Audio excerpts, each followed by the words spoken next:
evening, ladies and gentlemen. On behalf of Isha Foundation, Penguin and Crossword, I would like to invite you to a very special event. Launch of the book Sadhguru More Than Alive by the poet Arundhati Subramanian.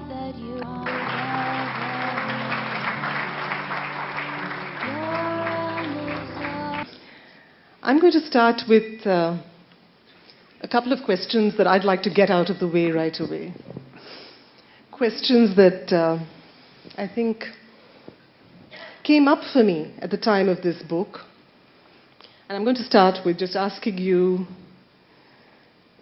the fact that I was particularly struck when we were making this book by the fact that you seemed... You were making. I was taking a walk. Okay. For someone who was taking a walk, you seemed remarkably disinclined to micromanage what I was doing, which was actually transcribing those conversations and trying to turn some of that into text. I would imagine that for anyone who was actually working on one's life, if that were to happen to me, I know I'd be far more inclined to micromanage the process. And I think this is probably true for many of us, that it's very difficult to know how to strike that kind of balance between how much to manage and how much to let go. How do you work that out? Or does one have to be a mystic for that? There are two ways to conduct any process or situations of life. One is to try to manage the situation itself. Another is just manage the people, they will manage the situation. So my whole life is just this, I manage the people, they manage the situations. You're talking about being a disciple of the mind. I feel most human beings are using their mind in an extremely rudimentary way to think and confuse, struggle and stress, not to create and manifest. Does that explain? Are you saying that we were all being managed without us knowing it? No. Were you also saying that? That you didn't have to manage the situation, but you could actually just manage people, that's what you were saying? So you're saying that in the course of this book… I didn't manage your writing, I just managed you. Writing is your business, why should I manage that? We all felt that the most inspirational thing about this journey was the fact that you don't seem to have any of the trappings of holiness. Who? You.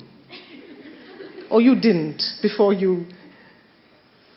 at the moment that you discovered yourself. It's a constant reminder that to know yourself you don't seem to need any of the things that we customarily associate with spirituality, or that have come to be associated with it. Religious allegiance of any kind, or the knowledge of scripture. I guess my question is, no, you don't think? No, it's just that I think these impressions have fallen upon people's minds, mainly because people who should have just been temple priests are claiming to be gurus, that's why. Just because they happen to be born in a certain caste or creed, they become gurus. They should have just been temple priests doing a certain ritual. Now they claim to be gurus, so naturally they give that impression. And that impression permeates in the society today, unfortunately. Otherwise, just look back and see any guru of any consequence in the history of this nation or anywhere else for that matter, have they fit into any your ideas or trappings of holiness or nonsense? Have they? Everybody has been a revolution by himself, isn't it? Every one of them.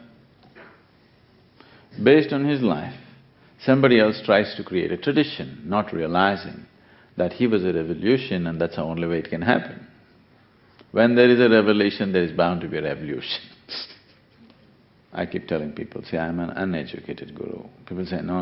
I said, don't think it's a bad thing. I'm not saying something negative about myself because that's the only qualification I have.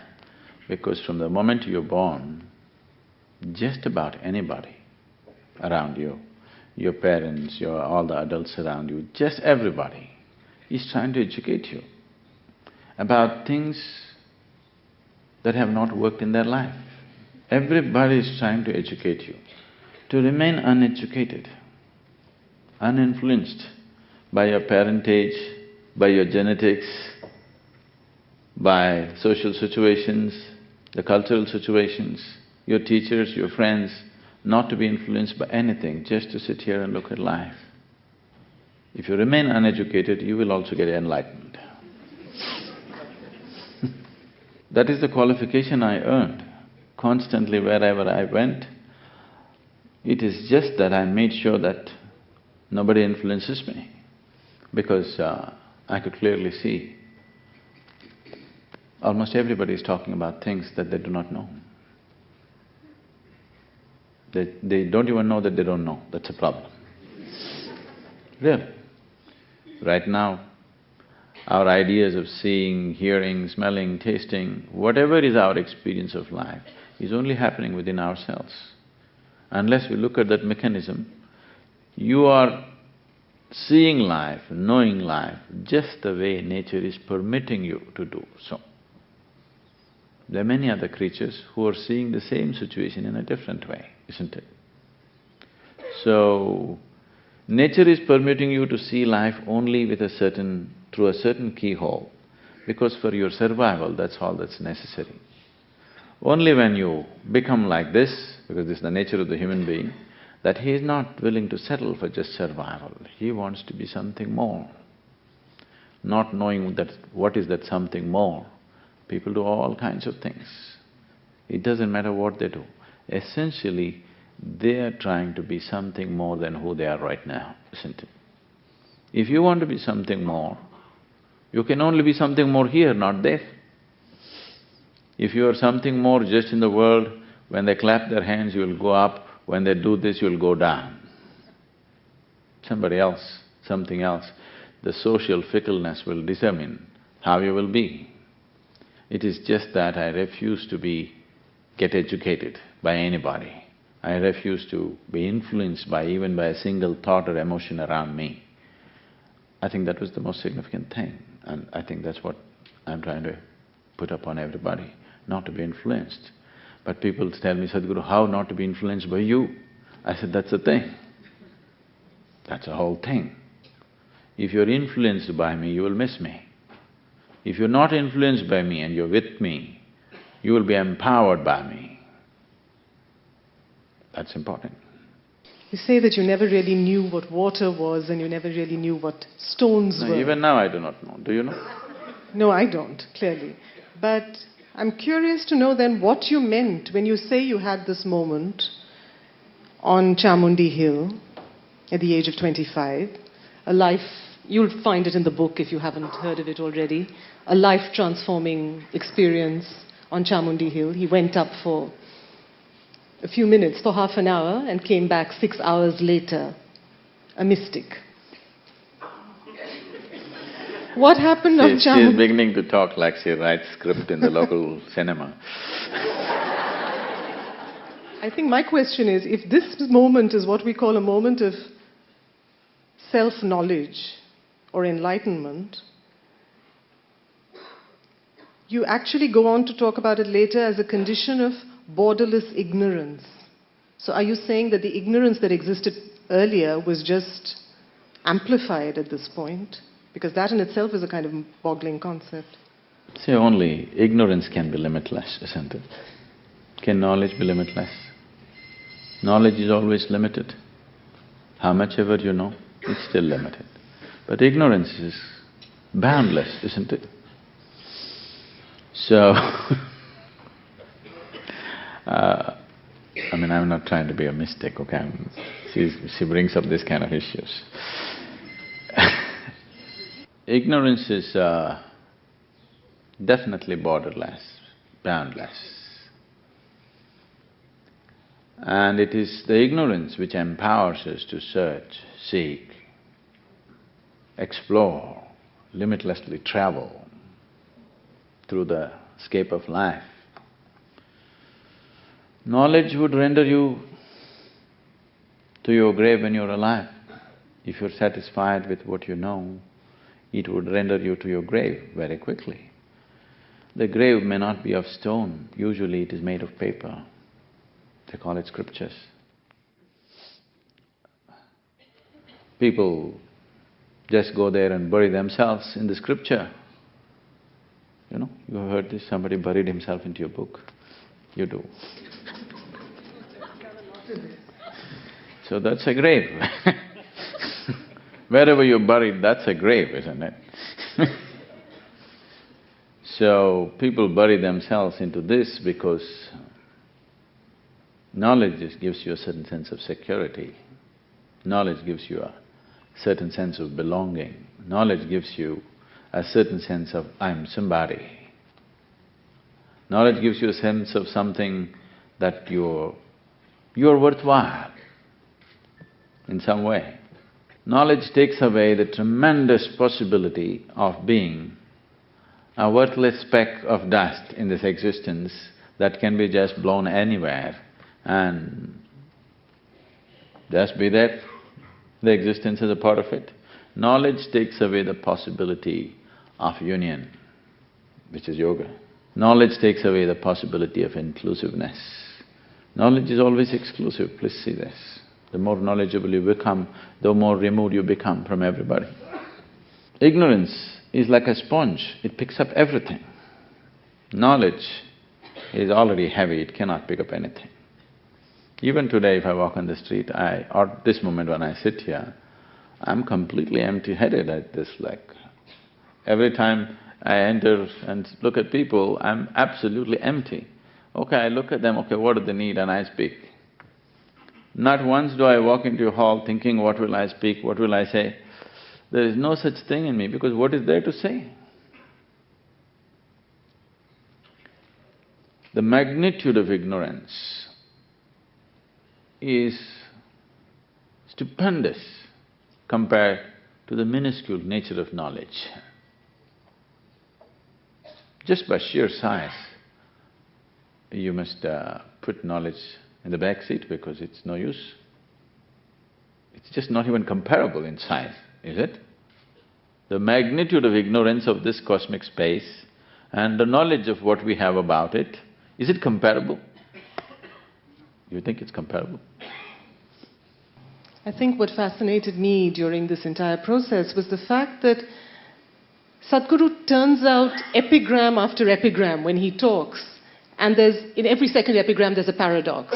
And as a poet, that of course appealed to me enormously, and I didn't want to ask him to decode each one of them. But this is an opportunity to ask you to at least offer an entry point into some. So the borderless ignorance thing was one. I'm not sure you've totally answered it, but it's one such question. The other one was this point at which you say that faith, this again was a marvelous quotable quote. He says, faith is mature reason and atheism is immature reason. I think what appealed to me about that, of course, was that faith and reason came into the very same definition. See, right now, we are sitting here, all of us, on a round planet. It's a planet round. Does it sound reasonable to you? And it's spinning, you know, and it's moving at a tremendous speed. And the solar system itself is traveling, we know that now. The whole galaxy is traveling. We don't know what's the speed. Nobody ever passed a milestone to know what speed we're traveling. So in all this, the existence, the way it is, you and me are sitting here and doing this gossip session. Does it sound reasonable to you? If you extend your reason all the way, does it sound reasonable to you? It's utterly, absolutely unreasonable that when the planet is spinning like this, traveling at such a speed, everything is happening, and we don't know one thing from the other, and we sit here and talk with such authority about everything. Does it seem reasonable to you? There is no reason to anything, isn't it? Reason or the human logic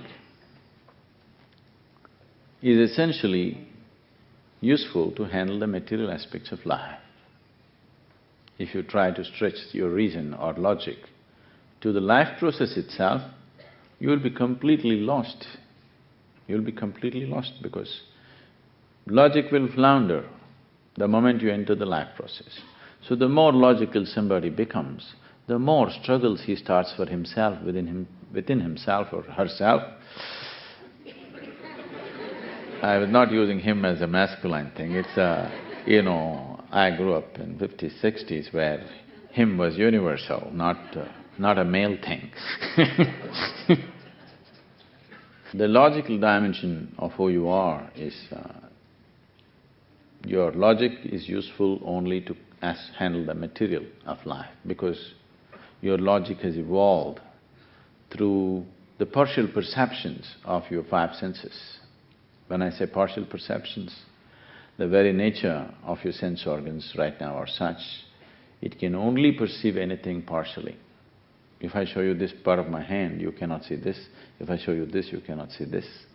This is not just with my hand, even if you take a grain of sand, that's how your perception is. You can hear the sound, but you cannot hear the silence.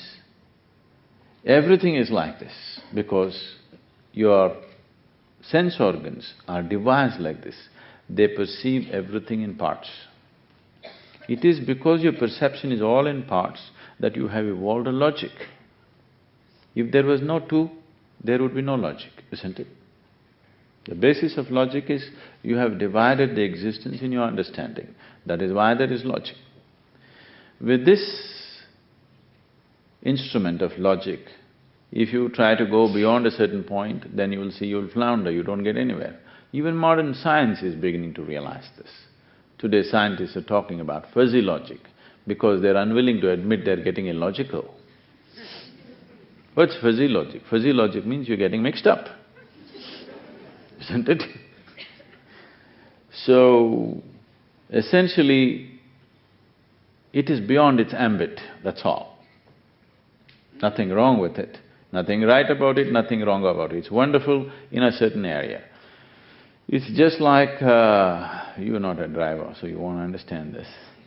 If you were driving your whatever, I see lots of BMWs around in Bombay right now. So you're driving a BMW, a good car to drive in the Bombay streets, or you want to take it out, but tomorrow you want to go to the moon. If you try to go to the moon with your BMW, well, you saw the moon out there, and if you want to go to the moon full blast, the only thing that may happen is we'll have to fish you out of the ocean. You're not going to go to the moon. So with your logic, if you try to go beyond a certain point, you have to be extricated. That's why you said, maybe we will need a psychoanalyst, not a guru. Psychoanalyst is only trying to extricate you, not to elevate you, isn't it? So no, a psychoanalyst is only trying to extricate you from the mess that you've gotten into. Why the mess has happened? The mess has happened essentially because you're trying to drive your BMW to the moon. Before it becomes a wreck, we must understand this is not the instrument to go there. Enjoy the BMW here. If you want to go up, there's another kind of instrument. Without that, there's another kind of vehicle without which you cannot go. And the Guru's job is to help prepare that vehicle? To build you a spacecraft. To build you on a spacecraft? Yes. I mean, these are just terms that we all grow up with without really knowing the distinction, I think, very often. What is the difference between a guru and a saint? If you just want to be blessed, what is a blessing? Let's understand this. See, today, there's a lot of research and science has grown in this direction. See, right now, this vessel of water, if I just hold my hand like this for a minute and give it to you, in the laboratory we can prove to you the molecular structure of this water will change, depending upon my thought, my emotion, my energy and things like that. Do you know this? You mean if a guru touches? No, anybody. A guru may have little more control over the situation, that's all. If you look at the water with lots of love and give it to somebody, the water will behave in a certain way because the molecular structure of the water will change without changing the chemical structure of the water. This is an established fact today, it's a scientific fact. So now, in India, Tirth, in the temple, even if you're multi-billionaire for that drop of water, people are struggling like this because they're thinking the water has memory. They are wanting that because that water may carry the memory of the divine. They want to have a little bit of that in their system. So that may look like a crazy thing for you, but today modern science is saying this. Well, your grandmother said this also to you. Do not receive water or food or just from anybody, you must eat it in the right place, from the right people. They told you in Tamil Nadu for sure. But when your grandmother said it was superstition, but now that it comes after $1 million or $1 billion research, it's science. Now they're telling you the same thing. So, the influence that you can exert upon the five elements, all the five elements have a memory of their own. That's the reason why they're behaving the way they're behaving.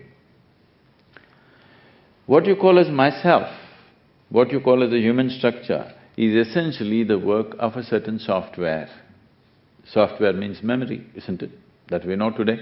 Memory chip, memory card, all these things we're using, the names, the terminology has come in.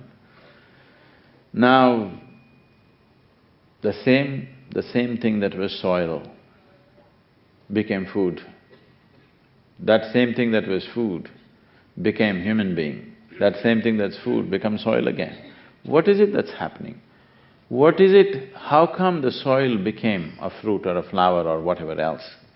Just the memory that is carried in the seed, isn't it? Isn't it so?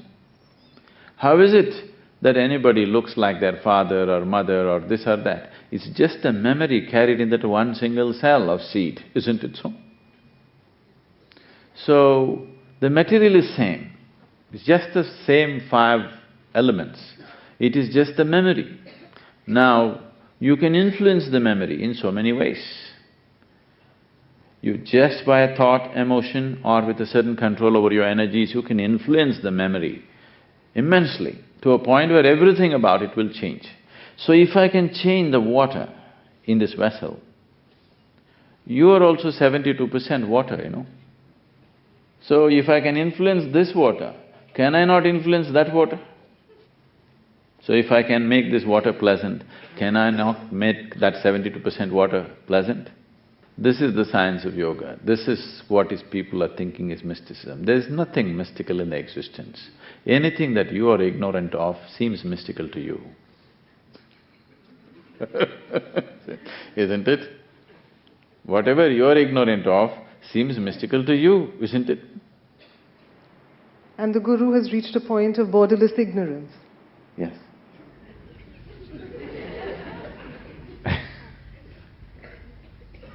If you have become borderless ignorance, if you have no knowledge of your own,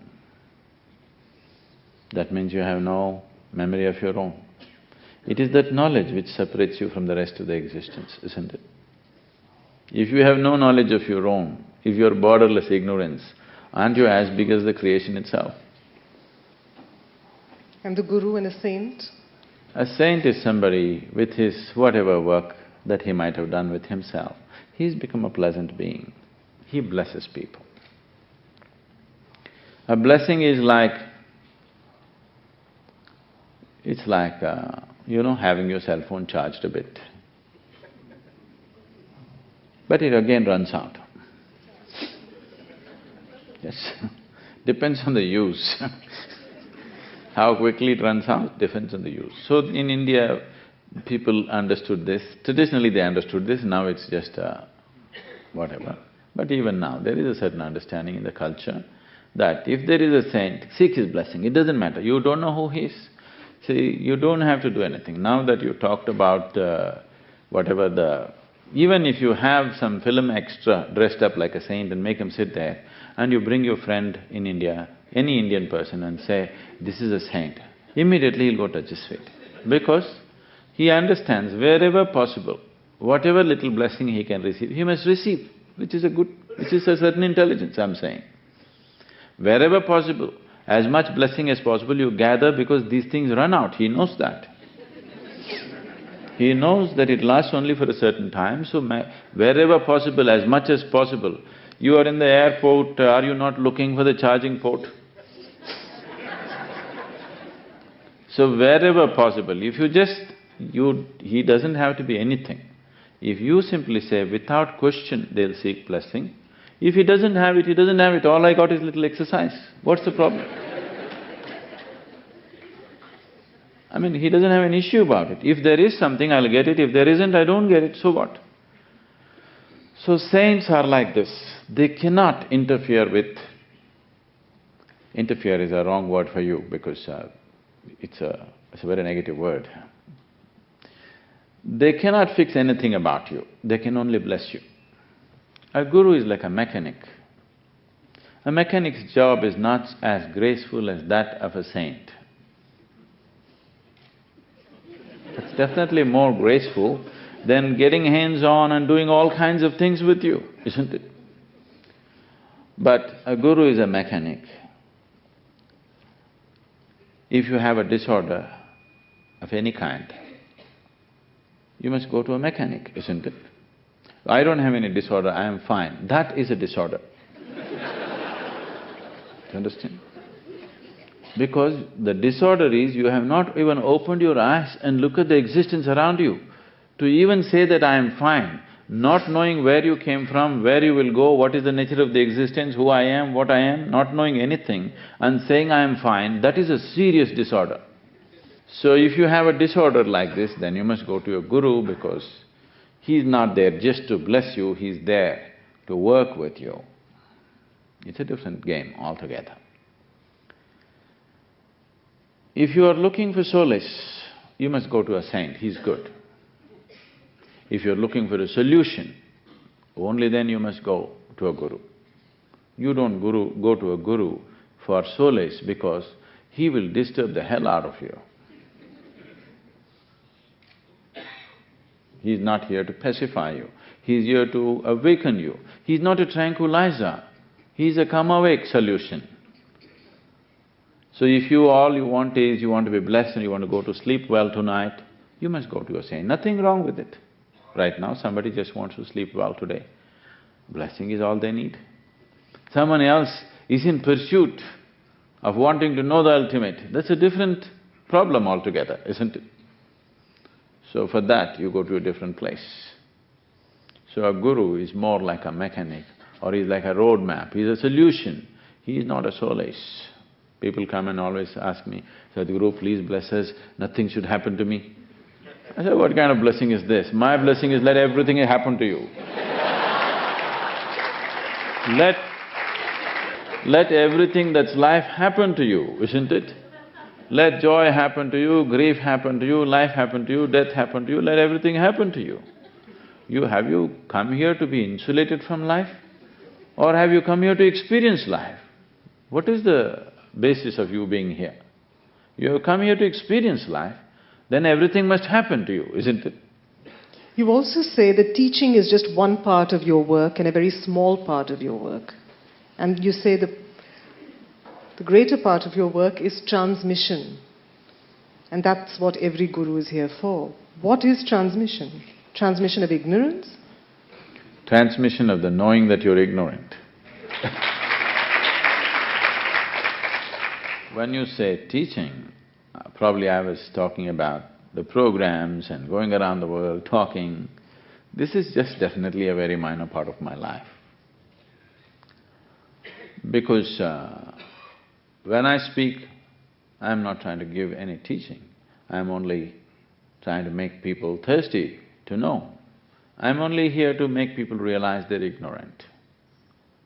People have said this again and again. Any number of times you come there, he only reminds us in a million ways that we do not know. That's not good, he must tell us what to do. So what you're looking for is an advice. The very fundamental of seeking advice is that you want a ready-made solution for the life. And something you want to invest in the stock and you take somebody's advice, that's different. That also, it's better you figure it yourself, but somebody's an expert, you seek it as advice, that's different. When it comes to your life, Seeking advice about whole life is a foolish thing to do. So, advice essentially means you want to go through life unscathed. Some safety capsule with which you can pass off without experiencing life. So people seeking advice, people seeking teachings is essentially because they think they can collect it. Because human beings have been, hunters and gatherers for a long time. When they could gather pieces of bones and tooth and this, they hung it around them, feathers and whatever. Later on it became gold and diamonds, and then it becomes knowledge and scriptures and whatever, but still they're hunters and gatherers, isn't it? Unless your hunting and gathering stops, you will not know anything of the spiritual dimension. It will not happen that way. Both your hunting and gathering has to stop. You take some time to settle in a place because you come with doubts and problems and this and that, it's fine. But once something of significance has touched you, you must settle down, no hunting, no gathering, just being there. Otherwise, one will not be able to perceive this. So, transmission is essentially on that level. As maybe I have said to you also, I do not know, but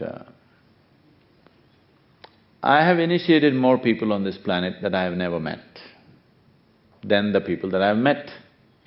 People may sit in front of me and miss the whole point. Somebody that I have never met, the moment I see an opening, this will happen.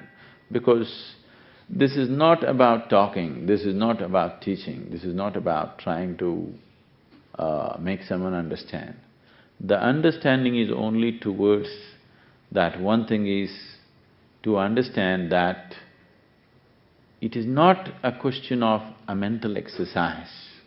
Spiritual process is a way to transcend the limitations of the physical dimension of who you are right now. When I say physical, that includes mental, that's not something that you may approve of. But physicality and mentality are not two different things. Mind is also a physical thing. It is more subtle, it's just like if you see the light bulb, you can very clearly see it is physical, no question about it. Now if I ask, is this light physical? Now some people will think, is it physical or not? Well, when you were in high school, did you study light in your physics book or your spiritual textbook? Obviously in your physics textbook, isn't it? So it is physical. Is the electricity which is powering this bulb, is it physical? Definitely it's physical. But people may have issues about these things, that light is not physical, light is divine, light is something else. No, light is physical, bulb is physical, electricity is physical. So similarly, body is physical, mind is physical, emotion is physical. It is just getting little subtler, that's all. With this physicality, you cannot access the non-physical dimension about the borderless ignorance. See, the nature of the physical is a boundary, please understand this. A physical can exist only with a defined boundary.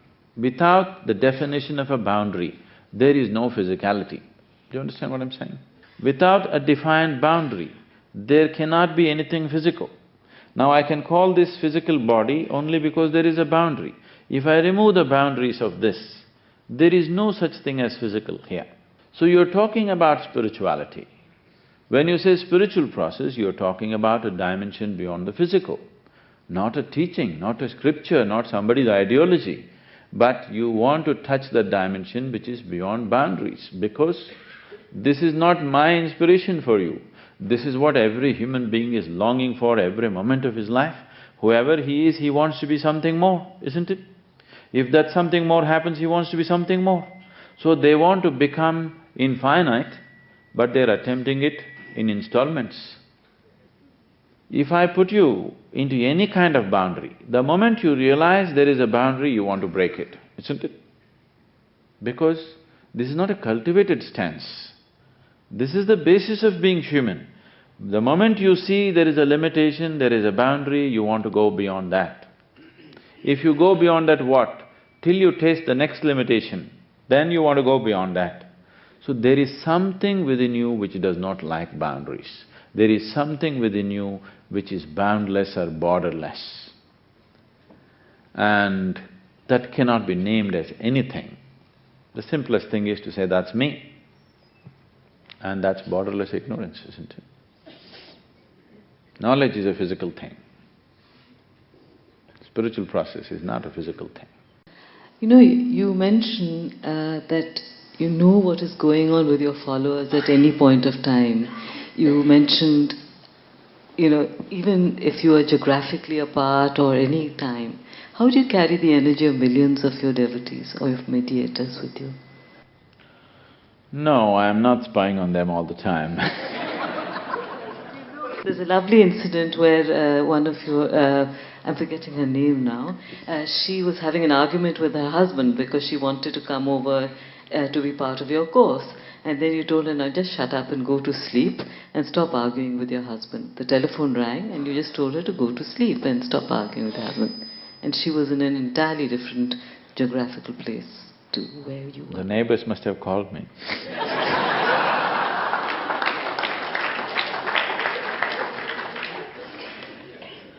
To save themselves from my disciple, no. See, the thing is just this, it's not the argument that I know of. It is just that once you initiate somebody into something, it's more like to put it in modern terms, it's more like a repository of things are with you. If they hit a real bottom, you know. If they hit the peak, for sure you know. You set this up not because you're watching out for their bottoms. I'm not interested when they go down to hell. I'm interested if they get enlightened, I must know. Because I planted seed and if it flowers, I must know. It is in that interest I keep everybody on the tap, hoping that tomorrow morning somebody will blossom somewhere. But unfortunately, even when they hit the bottom, I become aware. I set this up mechanism within myself, hoping that when they really blossom, I shouldn't miss it. Such a great happening, she's not to be missed. That is why this is set up. But, it's like a warning mechanism. If the highest intensity does it, the lowest thing also does it. Not that one understands the mechanism either, still, no? Do you understand the microphone that you're using? Do you know how exactly it works? No. Then? When you have no issue holding it and using it, even if you do not understand, what's the problem with the guru, I'm saying?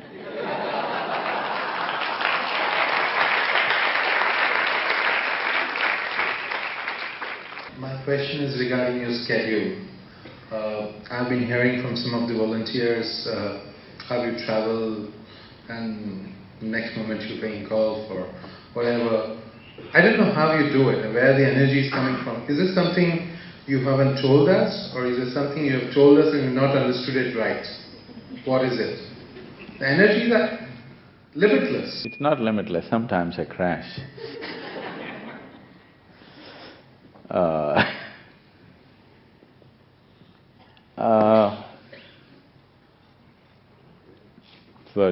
For those of you who are doing very simple processes in the form of yogic systems, you yourself are experiencing just 2-3 months of practice, it's putting you in a different league of energy compared to people around you.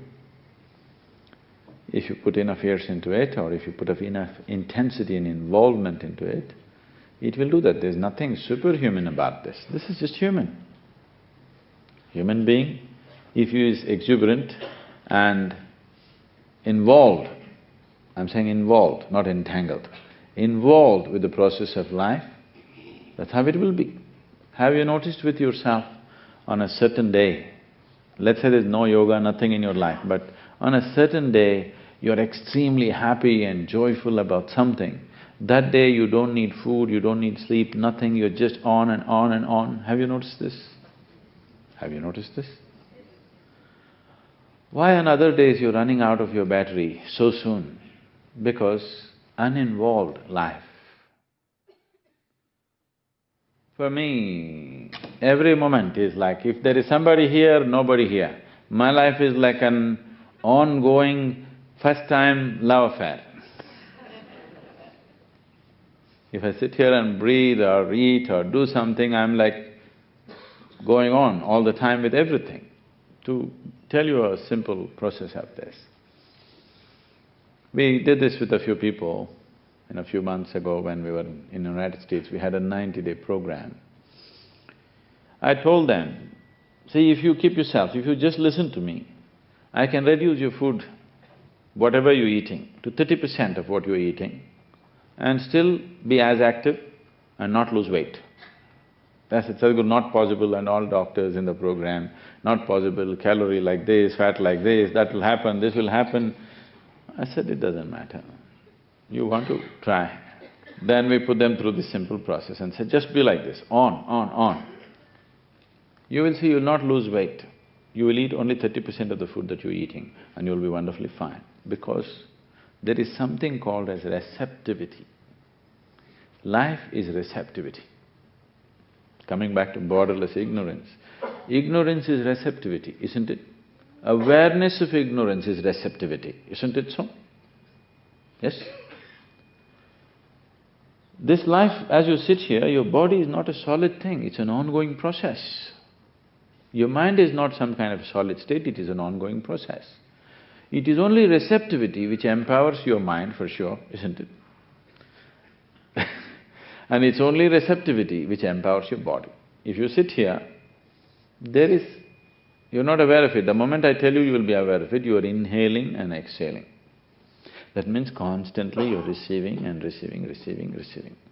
If you say, no, I'm not such a slave to all these people, I don't want to inhale what all these people are inhaling and exhaling, and hold your breath, your life process will stop, isn't it?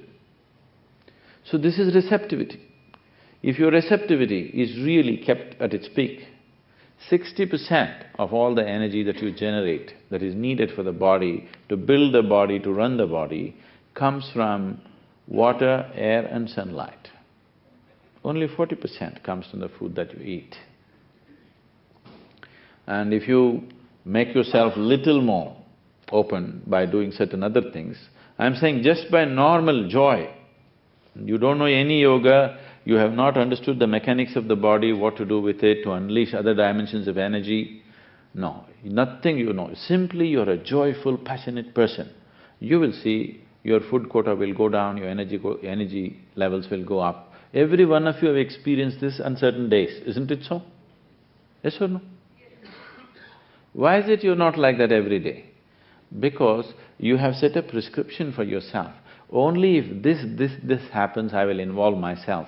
With the rest, I will not involve myself. So, right now you're breathing without involvement, unconsciously. Heart beating, no involvement, unconsciously. This happened to me when I was just 17 years of age, because by then I had closed my eyes and particularly if I have to eat, even today my eyes will naturally close, I don't even have to think. If I have to drink water, my eyes will naturally close. Because on that day, I just took a morsel of food and put it in my mouth, it just exploded in my mouth. Something that is not me. So it was somewhere else. It came on my plate, I put it in my mouth.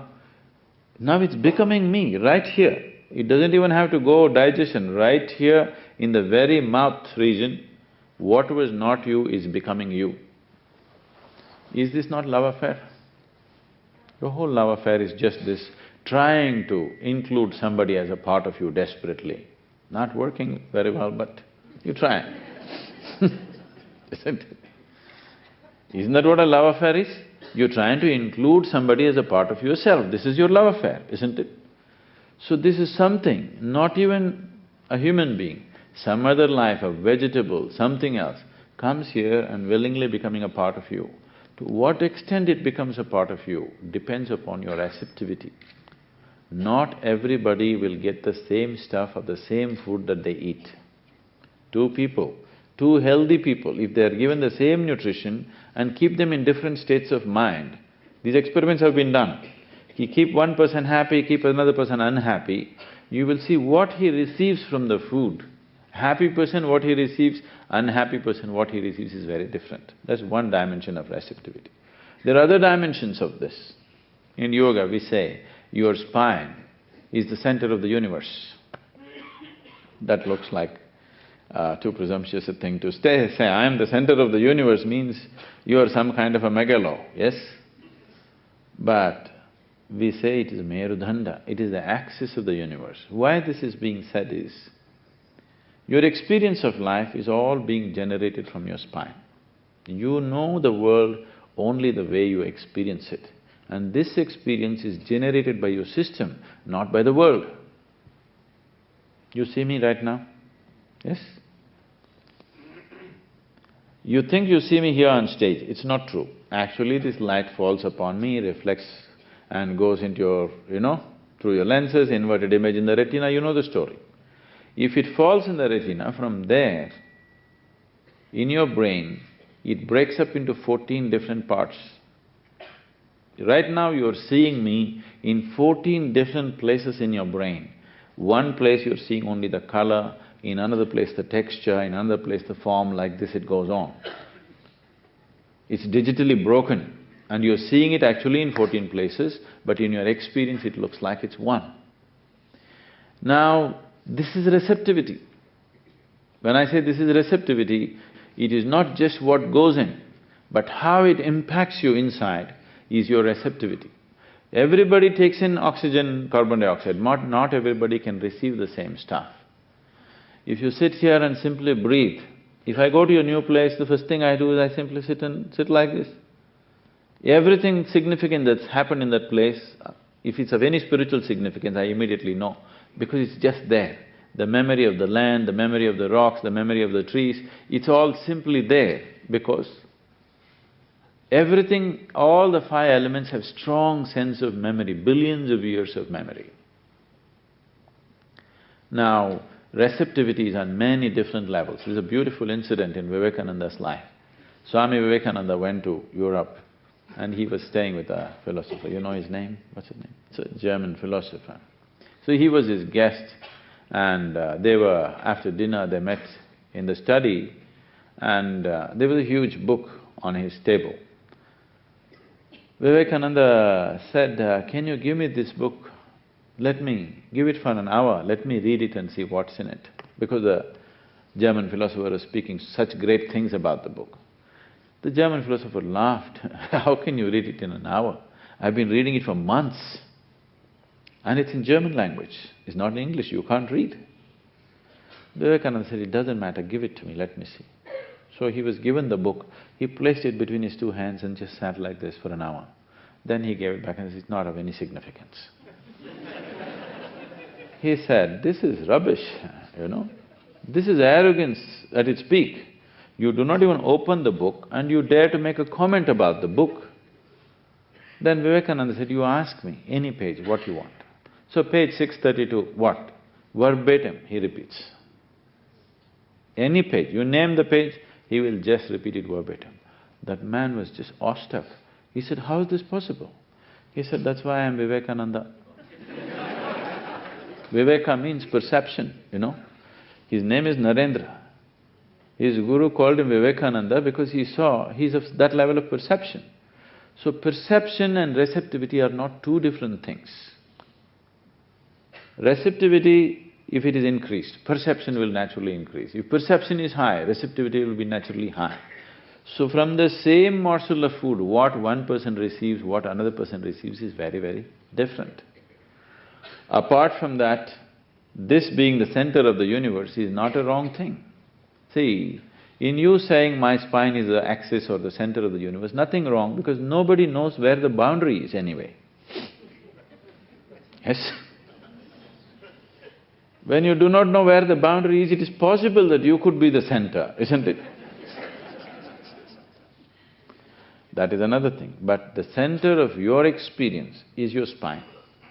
And your universe is just the way you experience it. You don't know anything else, isn't it? Yes or no? The way you perceive and experience this universe, that's all you know. And this is the center of that. So my spine is the center of the universe. And if I activate it, it just receives everything directly. So a yogi just sits there, simply sits there for days on end, doesn't lose weight, has not taken on anything, no input, but still doesn't lose weight, because perception and receptivities and many different levels. I had a great-grandmother who lived up to be 113, 113 years of age. I have seen her only when she was over 100 years of age. So she was like this, she used to live by herself elsewhere and she used to come when we used to go as children to my grandfather's place. And in the morning if you give her breakfast, she would first take it and where she look for the ants, where some ants are there, some squirrels are there, sparrows don't exist anymore, but there used to be lots of sparrows everywhere. Almost 3/4 of her food she'll give it away. And she'll just watch the ants eating. Tears will be running down her cheeks and somebody will come and say, "You old woman, if you don't eat, you throw food all over the place, you will die." All these people who gave nutritional advice to her, they all died. She never died. She lived up to be 113. She buried her children, her grandchildren, a few of her great-grandchildren, but she lived on, okay? And she would sometimes just keep that food aside and she says, "I'm already full."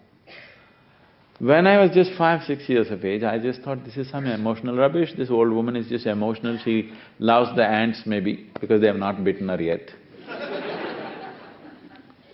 But it took me many years to realize this, that this is not emotional stuff. In her experience, if the ants ate, she ate and her body was nourished. She was so much one with it that if they ate, her body got nourished, she didn't have to eat. The day it happened, she doesn't eat. The day it doesn't happen, she eats. So I'm saying, your ideas of what is your energy, what is somebody's energy, what is this energy, that energy, are happening because of the logical mind. You divided the existence. That's not how the existence is happening. Today modern physics is proving to you without any doubt, as you sit here, every single atom in this body is right now in active communication with just everything in the cosmos. When this is so, why will you run out of energy? Only if you're oblivious of it, isn't it? I'd like to ask, what is happening within you that is not happening within us? What is happening within me? Right now, what's happening within me, or the way it's happening within me. Life only is happening within me, life only is happening within you. But the way it's happening within me right now, I will not exchange this for anything. If you give me the whole world, I won't make a deal. That's how big it is. We are breathing the same air, probably we eat the same kind of food, we live in the same place, but this is how different it can be. Right now, two people are sitting next to each other. One person is in an utter state of depression, another person is exuberantly happy. That itself is phenomenally worlds apart, isn't it so? I'm just trying to give you an understanding because this is something that you have experienced. Have you not experienced this? You are very excited and happy, somebody sitting next to you miserable. Have you not seen this? Or maybe the other way around whichever way. So you know that human experience can fluctuate from here to there, isn't it? And it can go way beyond that. So if you ask what is happening, see, there is a certain process of life right now for you. That is, everything in your life happens in comparison. In the sense, because senses can perceive only in comparison. Because you've seen darkness, you know what's light. Because you have tasted this, you know that. If there is no context for you, you will not know anything. Because sense organs need a context, always. The reason why people are so afraid of darkness is not because darkness is dangerous. It is not because darkness is dangerous that they are afraid. They're afraid of darkness because they have no context suddenly, isn't it? Isn't it so? Now it's this you know. Now there is no this, there's only this. You need two for the mind to feel comfortable. So because of this, you created many things, up and down, good and bad, forward and backward, all this. But none of these things you actually know. You do not know what is up, what is down, isn't it so? Does anybody know what is up and down in this cosmic space? No? Is it somewhere written this side up? Nobody knows which is up, which is down, isn't it? Nobody knows what is forward, what is backward. But you have one context right now which is properly established. What is inward, what is outward, this you know clearly. This you must exercise. This is the only true context you have, everything else is imaginary, please see this. Up and down is imaginary, this and that is imaginary. This one thing is definitely there as real for you, isn't it? Inward, outward. You must exercise this constantly because that is an important part of spiritual growth. In case tomorrow morning, if it so happened that you got enlightened, you will lose this context. Even this will be gone. You will not know which is inside, which is outside. You will not know which is you, which is not you. That's why I'm running around the world like this, not knowing which is me and which is not me. I do not know whether that is me or this is me, because everything that happens there happens to me also. So, that is phenomenal, and maybe people think it's scary. It is scary only because you're thinking in the small mind all this will happen. No, it will not happen like that. There is no context to it to tell you what it is. When it happened to me, and I'm trying to shake my head and come to some kind of conclusion. Because I cannot believe that I'm not smart enough to figure what's happening to me. I can't stand that, Because when I was young, one thing I could not stand was stupidity. I'm just allergic to it, I'll flare up if I see somebody acting stupid. Now I've learned to live with it, okay? So, I can't stand that I can't figure what's happening to me. How can I not know what's happening to me? So, after great struggle, then I asked my closest friends, what do you think is happening to me? This is what is happening to me. The only thing they can say is, did you drink something? Did you pop something? Did somebody give you something?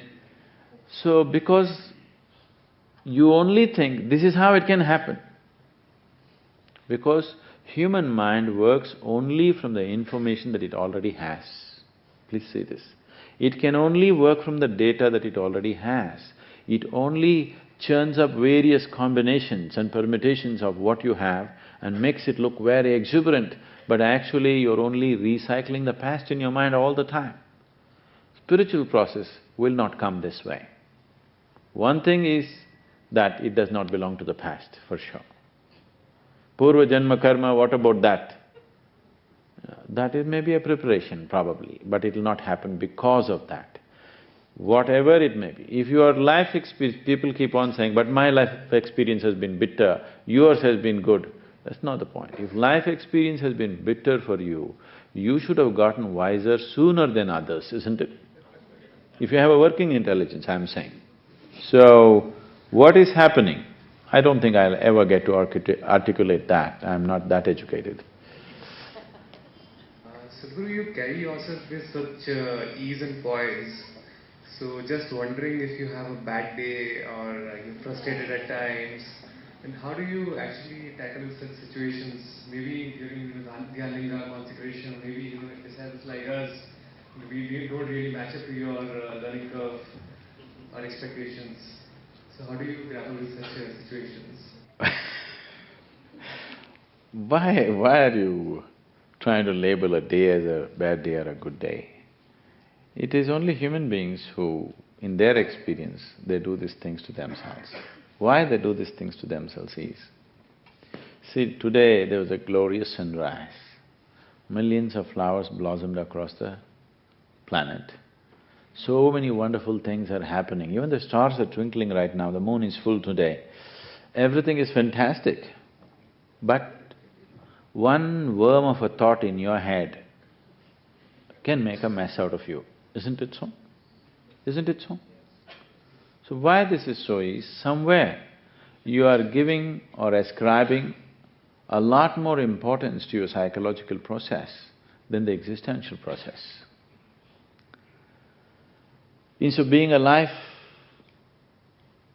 you're being a psychological case. Yes. Because your thought process and your emotion has become far more important than the existential process. That is the only problem, isn't it?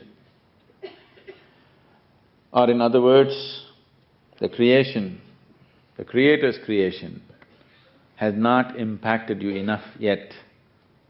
So you think your petty creation in your head is bigger than that. Or to put it bluntly, you're too full of yourself. That's the only reason why you can have a bad day. Otherwise, why? No, the stock market crashed. So what, the sun rose? So many things happen. Does it mean to say nothing goes wrong in my life? More things go wrong with my life than anybody else's life, probably. Anybody here, I would say. Because I don't hesitate to just put my hand into just about anything. Understand? I do not hesitate to put my hand into anything. When you put your hand into just about anything, lot of things will bite you, right? Naturally it will. I want you to understand this. The whole process of suffering is essentially that you have not opened your eyes, you have not peeled your eyes properly and look at the grandeur of everything that's happening around you. Not yet. You've not paid attention. You looked at the world like this. You must look at the world like this. If you just look at one thing, you can't believe how it is. If you ever look at an ant, just see what kind of technology has gone into it, it can keep you engaged for the rest of your life doing research, yes or no? So the problem is just this, that you are giving too much importance to what's happening in your little head, not paying attention to all the magnificent things that are happening in the existence. I've never seen a bad day in the existence. I've only seen bad days in people's moods and minds, isn't it? So I made myself like this, that nothing happens within me without my choice. If there was a choice for you today, would you make this into a blissful day or a miserable day? If you had a choice, what's the choice for yourself? What's the choice for yourself? Blissful day. What you want for your neighbor may be debatable, but what you want for yourself, for sure, it's a good day, super good day, isn't it? So I make it like that for myself, no matter what the hell is happening. What I want to add is that what you are telling us is that we should all live like angels, which we are. Oh, no, don't do that. In a kingdom of heaven. No. And be part of the whole cosmic power of the whole universe and live happily every moment of our life, regardless of what is happening around us. Is that what you were trying to tell us? Is my question, sir. If I have been so unclear, I'm sorry, but that's not what I'm trying to tell you, son. Because I don't know how angels live. They look very uninteresting to me. From the comic books and pictures that I've seen, I find the angels very uninteresting. Indian angels look little more well-dressed and whatever. The generally angels means the white-winged ones look totally whatever. All this talk about angels and heaven and God, there's so much God and divine talk in the world only because most human beings have not realized the immensity of being human. I want you to explore the immensity of being human. If your humanity overflows, divinity will descend in search of you. Nobody need to go in search of God. If you make yourself in a certain way, what the hell can you do? Because divine is the slave of the creation. I want you to understand this. Because only if there is creation, creator is of some significance, isn't it so? Yes or no? Only because there is creation, creator is of some significance. So only because I am here, the creator is of some significance, isn't it? So if this becomes a full-blown human being, then creator cannot help being exposed. In everything he will be exposed, divinity will be exposed in everything, you don't have to go in search of it. Please don't go in search of heaven. The most important thing is to realize the immensity of what it means to be human, because it's not a simple thing. It's not a simple thing to be human. It's not just one more creature who eats, sleeps, reproduces and dies one day. This creature is capable of immense possibilities. My request is every human being should explore that rather than jumping into some conclusion. You say compassion is sort of another name for spirituality? Compassion and joy, the joy of day-to-day living, is it another name for spirituality? It is not another name for spirituality, it is one more tool for spirituality. Spirituality is not about compassion or joy or love. See, this is like this. If a society is hungry for food,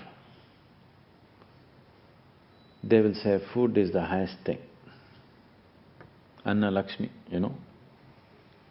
Nowhere else in the world there is such a thing. If a society is continuously stricken by diseases, health will be the highest thing.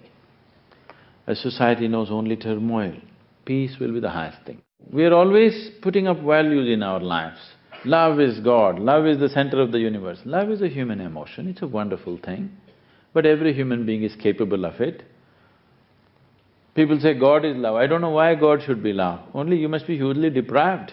That's why you think God is love and from there He will shower love upon you from heaven, because you haven't found one person or you haven't made yourself in such a way that… you have made yourself in such a way nobody loves you in Mumbai. You said at one point in the book that a guru's compassion is not different from his conspiracy. I was just trying to feed the poet in you. Seems almost to suggest that love is a kind of manipulation. These are all just different words but the same thing.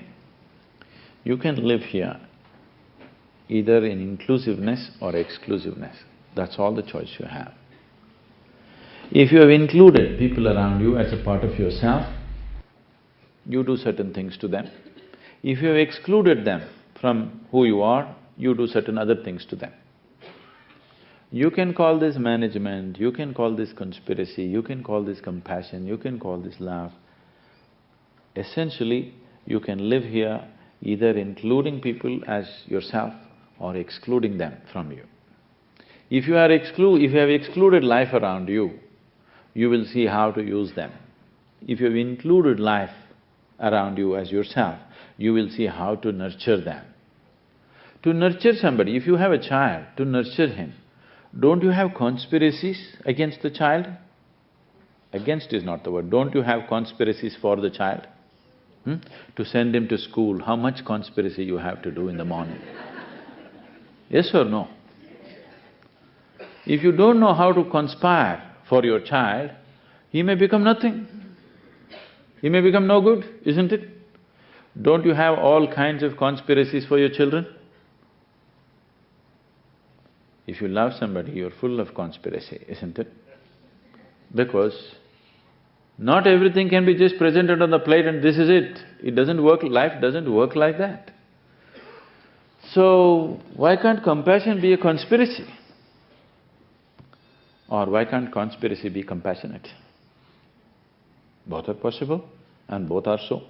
All these are just words. Essentially, are you inclusive or exclusive? That's all the question is, isn't it? If you're inclusive, you're allowed… if you've included somebody as a part of yourself, you can do whatever you want with them. If you've not included somebody as a part of yourself, you have no business to touch them, that's all I would say. You sound like a bit of fun, so I don't feel inhibited in asking you this question, and that is, does a guru need a costume?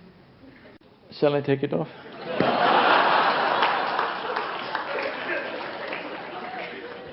Anyway, have you ever seen a guru, any other guru being dressed like this? No. So this is not a guru costume. This is the way an Indian man used to be dressed for a long time in this country. Why he dressed like this is because considering the weather conditions, considering the situation around, considering what we produce in this land, considering all that, we made our own kind of clothing. You're dressed the way you are right now. Why you don't have your tie? You're dressed the way you are because you've not been able to shake off the slavery of 300 years. I shook it off.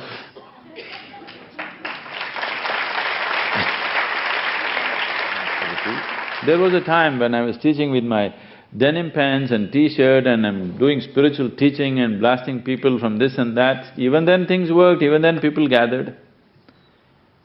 But then, is it not important that when people have to look at you constantly, that you make yourself… You can't become pretty, I can't change this, but at least present yourself properly, because people are looking at you all the time. If I was living in the jungle, I would take off everything and sit with my loincloth or maybe even without it. Now you're in a society, is it not important you dress in a way? Is it not important for every human being to make himself into a pleasant human being in every possible way, including the way he looks, to whatever extent he or she can? Is it not an important contribution to life around you? No? Yes. And there are also other aspects to this. Why? With all the fairness to all the other people that you're commenting about, why the yogis and gurus wear unstitched clothing most of the time, and if they wear loose clothing, it is extraordinarily loose, is simply because there are certain other aspects to your body which is more than the physical body. There's a whole activity happening around your body every moment of your life. If you're conscious of it, you will accommodate that also. Otherwise, you'll wear skin-tight clothing and walk around, not knowing what's happening to you. If you're just flesh and bone, skin-tight clothing seems to be all right. But when you're aware there is so much more to you, you naturally give sufficient space because it makes a lot of difference. There are any number of aspects to this, it's not the time to explore that. But with all the fairness to all the other people who go bare-chested or just cover themselves with a shawl, they're not wearing a costume to impress you. They're wearing it because they're doing certain sadhana, they're aware of their energies, they feel restricted if they wear tight, stitched clothing. That's why they wear like that. Sometimes one winds up discussions only for practical reasons. I've wound up the book for practical reasons. It's not over yet. There is… I'm alive still. There is a wonderful French poet, Paul Valéry, who says that you never finish a poem, you just abandon it. So the book is abandoned. Oh, by the reader or the writer? Hopefully in an interesting state of abandonment for readers. Do pick up your copy if you're inclined, but I'd just like to thank all of you for staying as long as you have, and Sadhguru for making the time, for being the kind of subject one doesn't want to abandon. Thank you.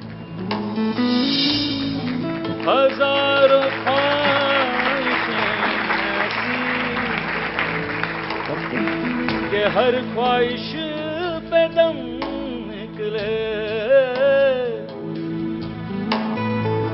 बहुत निकले मेरे अरमान, लेकिन फिर भी कम निकले, हजारों ख्वाहिशें ऐसी कि हर ख्वाहिश पे दम निकले, मारियो बाण घाव नहीं तन पे। For more videos, please subscribe. Press bell icon and never miss an update.